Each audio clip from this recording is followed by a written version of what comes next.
Hi, garden friends. Welcome to the channel. I'm Era, and this is Gardening on Purpose. If you're new here, welcome. And if you're a subscriber, welcome back. Thank you so much for taking the time to watch my video. I garden in Georgia, Zone 8A. For today's video, I'll be highlighting some of my top evergreen Chartreuse colored plants. Now, these could be either yellow or they are mix of a yellow or greeny color, something that really looks really nice greeny yellow in the garden. These are all going to be evergreen or semi-evergreen. One of the reasons I'm doing this video is because here we are in the third week in August, and our gardens are going to begin to start to go to sleep in the next 4 to 6 weeks. You want to have something in your garden that still makes it look like a garden when winter comes around, when fall comes around and all those beautiful spring flowers and all those beautiful summer flowers are gone. You want to still have something in the garden. For me personally, that's what I do because I like to come out and still garden. I still am able to garden in Zone 8A all year round. I'm out here in December, January, February, and March. And nothing makes me feel better than coming out here and seeing beautiful yellow chartreuse color in my garden. So let's get started. First up, we have the beautiful Color Guard Yucca. What a beauty, guys. This chartreuse colored guy in my garden looks amazing, and especially in the winter when everybody else has gone to sleep or I've cut everybody back, this guy shines. I have 5 of them in my yard.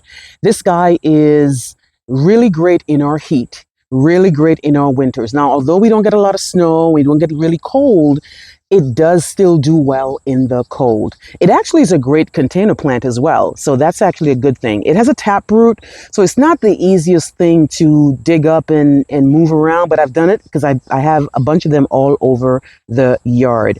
These guys here do well. I know they flower, but mine has never flowered. I've only had it for 3 years, and I heard that it takes quite a while for them to flower. Let me know if you have this beauty in your yard and how it does.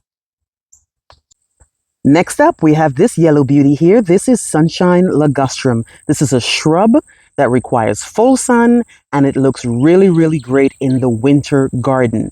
And this guy here responds really great to pruning. The more you prune, the more it puts out shoots so that you can prune again and you can shape it however you want to. You can shape it in a box. You can shape it in a globe shape, a cone, or you can just let it grow naturally. It's good for something that you can put as like a hedge between you and your neighbor. And it's really, really great if you want to keep it small as well. In the winter, this guy's a sight to see because a lot of things are going to go to sleep and you're going to see this really nice yellow guy in the garden. Let me know if you have the beautiful Sunshine Ligustrum and how it does.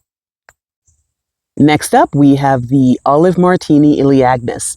Now, I bought this guy quite a while ago, and I bought it with the intention of creating a screen because I read that it was supposed to be really fast growing. But I'm realizing it's not really doing well in my garden. Well, it's doing well, but it's not actually growing as fast as I was led to believe that it could grow fast. It could be that it's clay. I mean, I have clay. It could be that it doesn't like the heat from the Georgia. It could be so many things, but I can't deny that the plant is beautiful, though, and I'm not going to worry too much about it being a fast grower because I already replaced what I was going to replace it with to create the screen. This beauty here, when it has the new growth, it comes out really nice and silver, and then it gets to a yellowy green, you can see, and then it gets to a solid green. I have mine in the full sun, and it's doing well in the garden, guys. It might not be as fast growing as I thought it was, but it's doing quite fine. Let me know if you have the Olive Martini Elaeagnus and how it does in your yard. Next up, we have the beautiful False Holly Goshiki Osmanthus. What a beauty. This guy here is an evergreen. I'm on my foundation right now, and I have quite a bit of them. So here's 2. Right? And they're on the foundation because they say that they should get part sun. So I definitely can't put those in the blazing Georgia sun. What I like about these is not only are they chartreuse, but the very newest foliage that comes out, it is this really nice pinky red here. And then you can see this is the most recent foliage. And then there's a secondary most. And then it gets to this color here. So at one point on this plant, you're going to have 5 different colors. Here's a better example of it right here. The newest foliage. These guys here, I usually see them at my stores during the holidays because they kind of market them more on the Christmas end of things. You will see them in like Christmas Christmas containers and stuff where they kind of say that it's good to put lights around and stuff like that. But these I have in my foundation and they do really, really well. Just like the other guy that I spoke about earlier, the color guard that actually blooms. This blooms too, but it takes even longer for this to bloom. I don't know if it will ever bloom while I have it, but I know that they are supposed to bloom. Let me know if you have the beautiful Goshiki osmanthus in your yard and how it does. Next up, they have the Spider's Web Fatsia. Now, you guys know I've struggled with this guy before because I had bought 2 from a very expensive nursery. I bought this thing for $35 each. One of them did not make it and it really hurt my heart. So I'm really holding on to make sure that this spider's web lives on, guys. This guy here is a beauty. Another guy that's supposed to bloom, but I've only had it for a year. It hasn't bloomed yet. It might take 2 or 3 years before this guy blooms. What I like about this guy here is the way the foliage looks, guys. Nothing else in the garden looks like that. And you have the same thing like the Goshiki, where the newer foliage is a little bit more brighter than the older foliage, right? So these are the older foliage back there, right? But you can see the chartreuse color that I'm talking about. It's more of a whitey, I guess the name is spider's web, so it more looks like a spider's web, but it does have that greeny yellow foliage. And when it blooms, it has these beautiful white clusters I've seen online, but I haven't seen them directly in my garden. But let me know if you have the beautiful spider's web fatsia in your yard and how it does. One of my favorite shrubs in this entire garden is the Florida Elysium. This is a shade plant. It really can't take too much sun.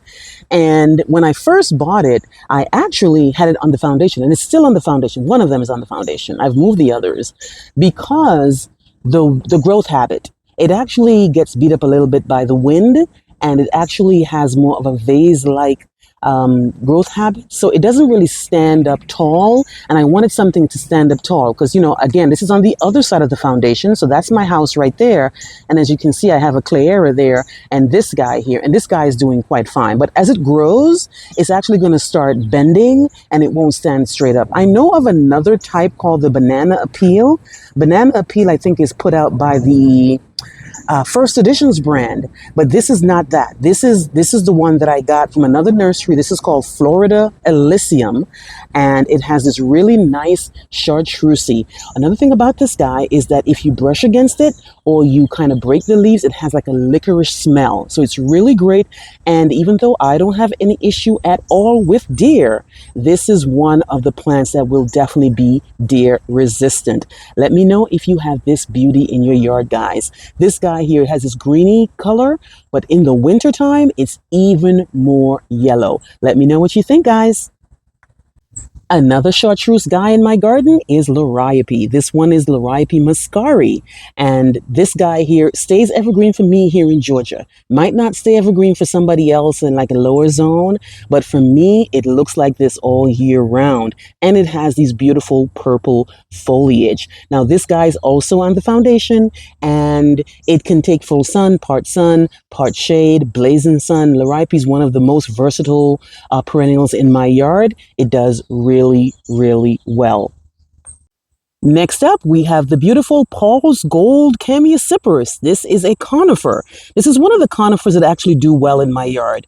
This guy is supposed to grow up to, I think, 10 feet, but it's quite slow in growth. And I'm liking where it's at. I'm not going to move it because conifers, you know, they're kind of finicky in my yard. But this is a really nice example of a really nice chartreusey color in the garden. Now, sometimes it could be yellower. It all depends on how much sun it's going to get. But you know, these guys, they really can't take too much of our Georgia sun without being fed a lot of water. But mine seems to be happy right here. Let me know if you have the beautiful Paul's Gold Chamaecyparis and how it does in your yard. All right, guys. So I am going to include the kaleidoscope abelia in this video.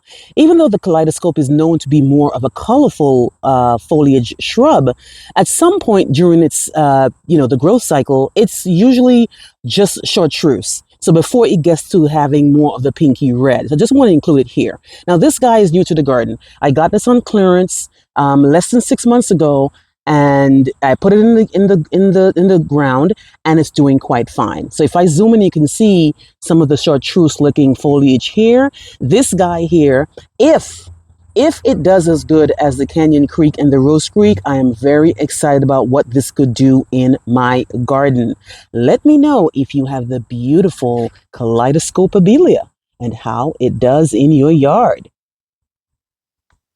All right, guys, that is pretty much it for plants that are evergreen or semi-evergreen that look really, really well in the summer, but looks even better in the winter. Let me know how yours are doing, or if you have any of these, or if you have any of the things that you will actually add to the list. Please like, please share, and please subscribe.